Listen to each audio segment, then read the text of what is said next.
Hello folks, so today I'm going to be making what I consider to be my delicious lasagna. So I'm going to be using pork mince. It is cheaper than beef mince. Traditionally it's low in fat as well, and some bacon, Italian mixed herbs, bit of lemon juice, some milk to make the white sauce, some olive oil, some Indian garlic, because believe it or not it is significantly cheaper than buying the normal branded garlic, some cheese, we'll be using a bit of butter and some flour. I've already made part of the roux. I'm now boiling some milk with some onions in there. I'll then sieve the onions out into here, warm it up, that'll make the white sauce. Waste not, want not. I'll sieve the onions out and then use them in the actual lasagna mix. Now you might be thinking, where's the tomatoes? They'll come later, don't worry. So now we're going to fry those onions down, and I'm going to add some sugar to them as well. That will caramelise them nicely. And we're just going to heat that white sauce through, mix it with the roux. You can see it's kind of still not mixed there. We're going to mix that in, and that will form our white sauce. Okay, so the white sauce is all made and thickened up. I added a little bit more milk in the end, just to make it slightly less thick, but this is the sort of consistency you want.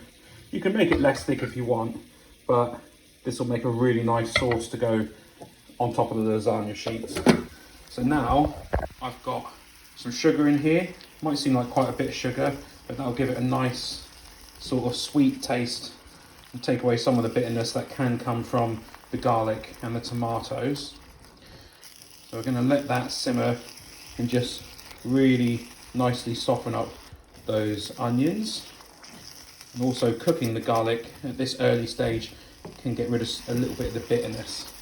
You could also add in some parsley if you want. That will help to reduce it down and just bring out the lovely flavours of the garlic and less of the bad bits. Alright, so I've moved the onions to one side, and now we just need to break up the bacon and the mince a little bit, just like this. Just break it up into small enough bits.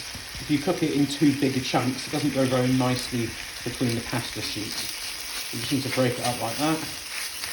Keep breaking it down really. Your arm might get a little bit tired doing this, but you haven't got to do it for too long.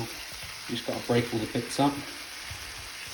Get them fairly small. You can still break them up a little bit later, but that's easier to do it now before they all cook together.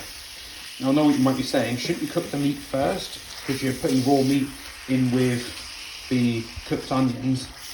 I say no, because I'm going to cook it all together and get it all nice and browned off, and then it's going to go in the oven to actually make the lasagna, so it's really not an issue. But if you're really that concerned, you could cook it in separate frying pans and just combine it together at the end. Just trying to save a bit of washing up really. Also, for a nice little treat, the leftover bacon, you can surprise your lady or your man with a bacon sandwich for lunch the next day. Back again. This time, I've now put the Italian herbs on top. Again, you might think that's a lot, but don't forget, this is going to do a big lasagna. And I'm going to do the tomato puree now, because that can have a bit of a bitter taste to it, or a bit of an acidic taste. So I'm going to try and cook that off now, because that's pure, sort of distilled tomato juice. And tomatoes are delicious, but yeah, they can have a bit of a bitter, acidic taste in that form. So we're just going to mix that in, give that a good cook down. And in the next bit, I'll be putting in a single OXO cube. That's because this is pork, but I want it to have a slightly beefy taste, and OXO cubes are delicious and will give it that beefy, sort of deep flavour that we want. Now you can also add things like Maggi flavour enhancer to this, which is basically liquid MSG. It's quite salty, and you know, if you've got someone who really loves the intense flavour, you can add that in and that'll give you a little bit of an extra kick. I tend not to use it very much, but sometimes if your food is slightly not as tasty as you would like, or maybe you think it's slightly bland, that can help. But obviously MSG itself isn't really great, but it can help in these scenarios. So there's the OXO cube crumbled in.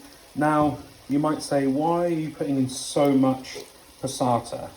Well, sometimes I use chopped tomatoes or even plum tomatoes, but not everyone's a big fan of the sort of chunks of tomato in their food. So I'll tend to use this, and this is better if you're cooking for your kids as well, because they don't notice the big chunks of stuff, and the onions are so soft they probably won't notice them either. Also, because this is going to be what's combined with the white sauce, this will cook the pasta in the dish as well. So you need quite a lot really. You need a lot of moisture to actually cook that pasta, otherwise you'll get bits that will come out and they'll just be really tough and hard, and that'll kind of ruin the dinner a little bit as well.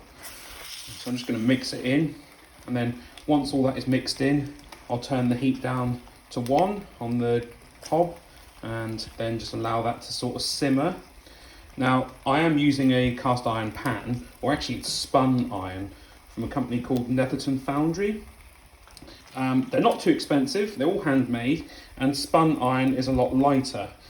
So I know what some people say, oh, you shouldn't cook tomato stuff in a cast iron or spun iron pan because it will eat away at the coating, and they are correct, it will eat away at it. However, I'm going to cook it in this and then transfer it straight to an oven-proof dish, so it won't be too much of an issue, and as long as you just give it a little wipe down afterwards, it should be fine.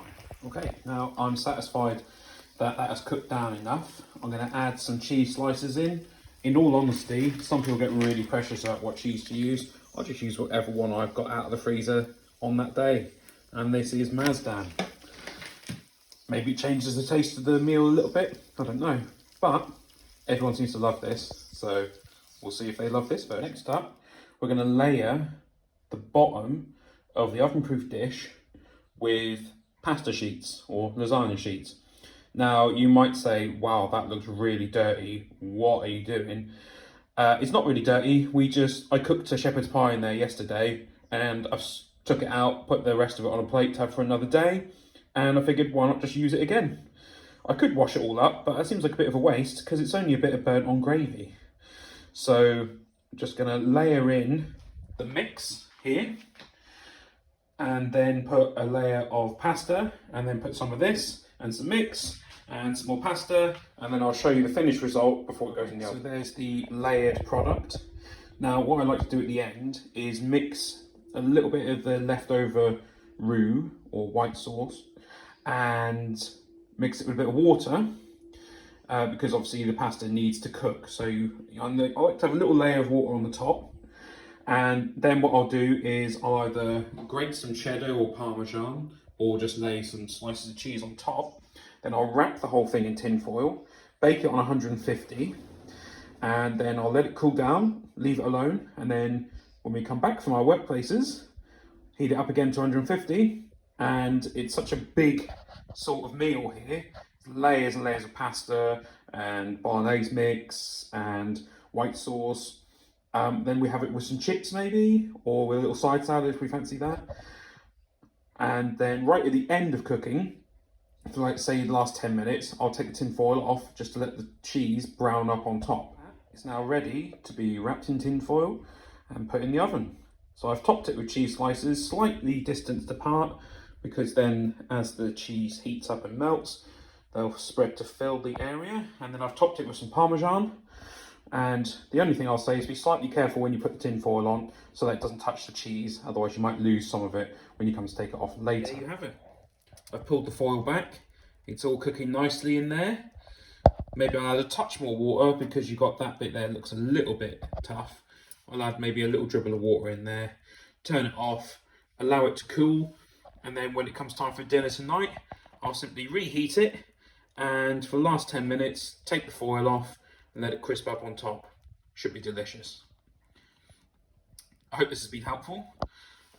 Maybe it'll get you into cooking, maybe not, but if you enjoyed it, please give it a like, maybe a share. If not, give it a thumbs down. We can all improve what we do, can't we? Thanks for watching.